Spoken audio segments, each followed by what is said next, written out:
Hej Heidi, jeg skal lave en billedanalyse, og vi skulle vælge nogle af de her billeder, som der var i vores kompendium. Og jeg har så valgt det billede, der hedder Udvandrer på Larsens Plads, og det blev lavet af Edvard Petersen i 1890. Og det er så i slutningen af det moderne gennembrud.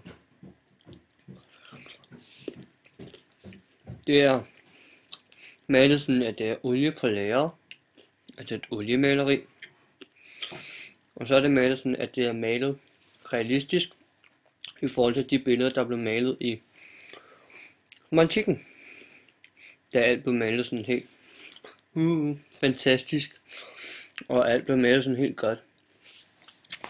Men det her er malet sådan realistisk, og det hele er ikke helt godt. Der er folk, der græder og sådan noget, og alt er meget dystert, dystopisk. Ja, generelt så alle de folk, der græder, og folk, som ser håbløse ud, og der er stress, og der er grå himmel, det er mørke farver og sådan noget. Jeg tænker lidt, at man kunne relatere lidt til Pelle Erobreren. Den så jeg på Tosmark, fordi I havde set den, da jeg ikke var der. Men det er også lidt det samme syn med, at han kommer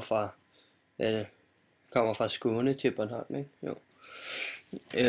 Med sin far. Og der er også sådan, det ligner lidt det her, med at der er gråt og sådan noget.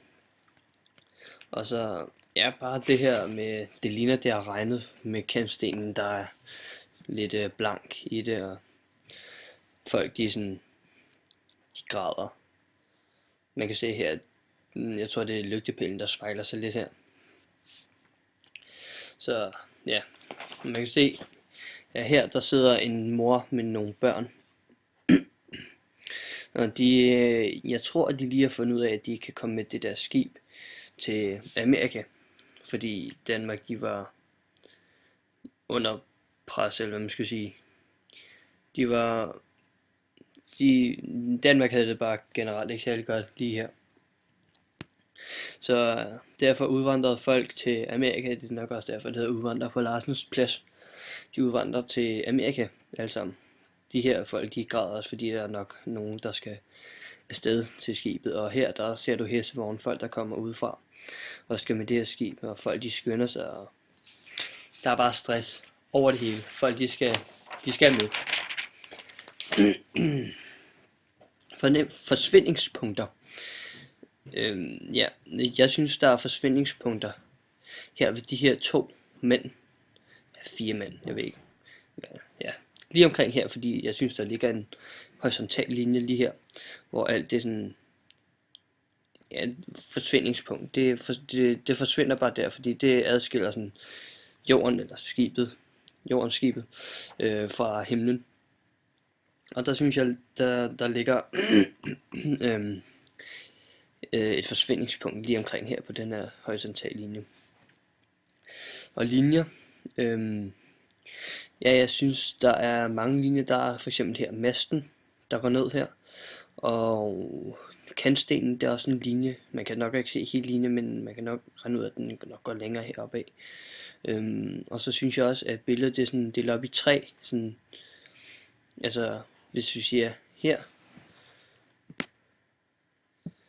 og her, tis, du kan se det her. Så bliver det delt op i 3, at der er nogen, der græder her, og de skal med.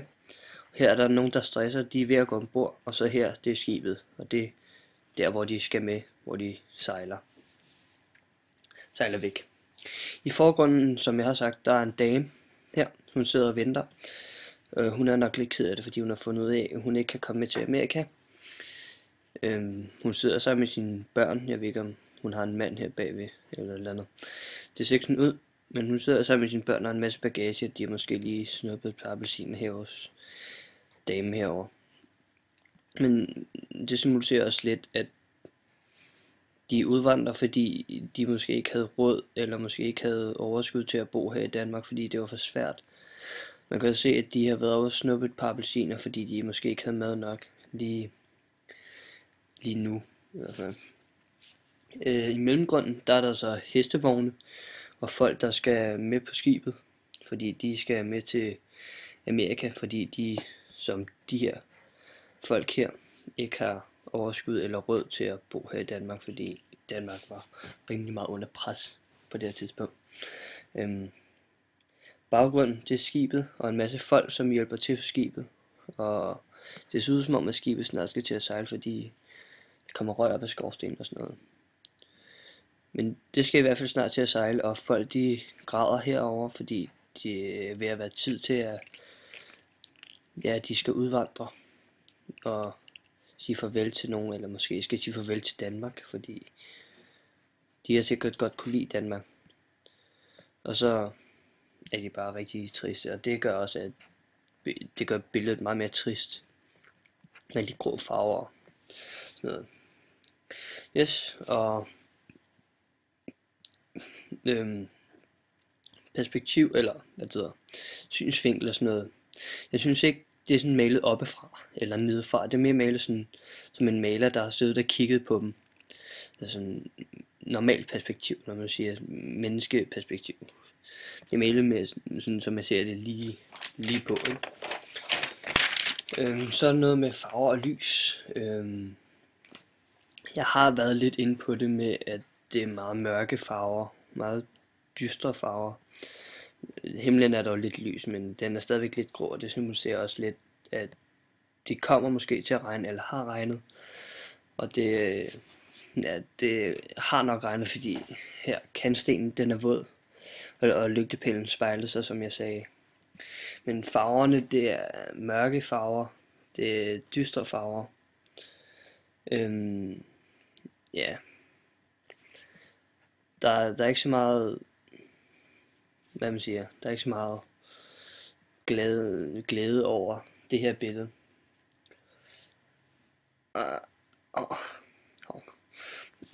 Jeg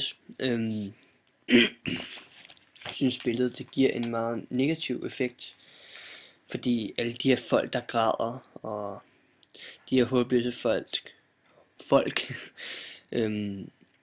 og stress og sådan noget, det er meget negativt.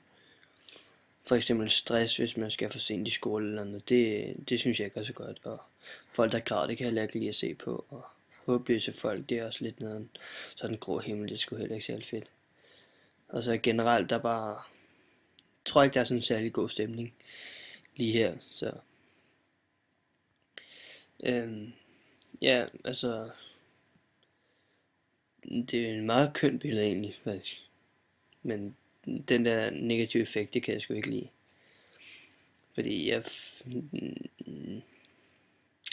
ved ikke, jeg skal sige, men på en eller anden måde, så kunne jeg godt selv sætte mig ind i, hvordan de her folk må have det. De måske skal sige farvel til Danmark, eller sige farvel til nogen, de måske har godt kunne lide. Ja, jeg ved ikke. Lige da jeg så billedet for første gang, eller sådan noget, der sad og tænkte over, hvordan maleren har må have haft det i det her billede, da han malede det her billede. Der er nok tænkt over, hvordan det må være at være sig selv. Og det er nok også derfor, han har valgt at male med så mørke farver. Så ja, jeg tror, at maleren Edvard Petersen også har tænkt over, at han har valgt de her farver, fordi det, ja, jeg tror, han har tænkt på, hvordan det må være at være der selv. Så han nok kommet i tanke om, at det er sgu ikke særlig fedt det der. Og så er det blevet sådan dystre farver, mørke farver og sådan noget. Så, yes. Det var vel det. Det var min billedanalyse. Vi ses, Heidi.